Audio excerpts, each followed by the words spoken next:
नमस्कार, जयसिंगपूर नगरी न्यूज मध्ये आपलं सहर्ष स्वागत। पाहूया आजच्या दिवसभरातील काही ठळक घडामोडी। बोगस धनादेश प्रकरणी सक्त मजुरीची शिक्षा। बोगस धनादेश देऊन पतसंस्थेची फसवणूक केल्याप्रकरणी श्री अमोल रावसाहेब सकळे राहणार नांद्रे यांना 6 महिने साधी कैद व फिर्यादीस नुकसान भरपाई म्हणून रक्कम रुपये 2,50,000 मात्र देण्याचा आदेश सांगली येथील अतिरिक्त मुख्य न्यायदंडाधिकारी श्री व्ही खुलपे यांनी पारित केला आहे।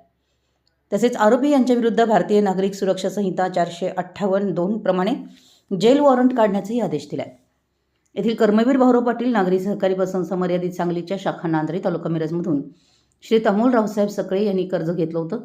कर्ज वसुलीसाठी वारंवार संस्थेकडून तगादा लावला असता वरील कर्जदार यांनी कर्ज रकमेपोटी संस्थेस 1,81,099चा चेक दिला होता। संस्थेने सदर चेक बँकेत भरला असता न वटता परत आला। या प्रकरणी त्यांच्या विरोधात सांगली येथील न्यायालयात खटला दाखल करण्यात आला होता। त्याची सुनावणी होऊन अमोल रावसाहेब सकळे यांनी वरीलप्रमाणे शिक्षा झाली। नुकसान भरपाईची रक्कम न भरल्यास 1 महिन्याची अतिरिक्त शिक्षा सुनावण्यात आली। संस्थेच्या वतीने ॲडव्होकेट JN चौगुले यांनी काम पाहिलं आहे।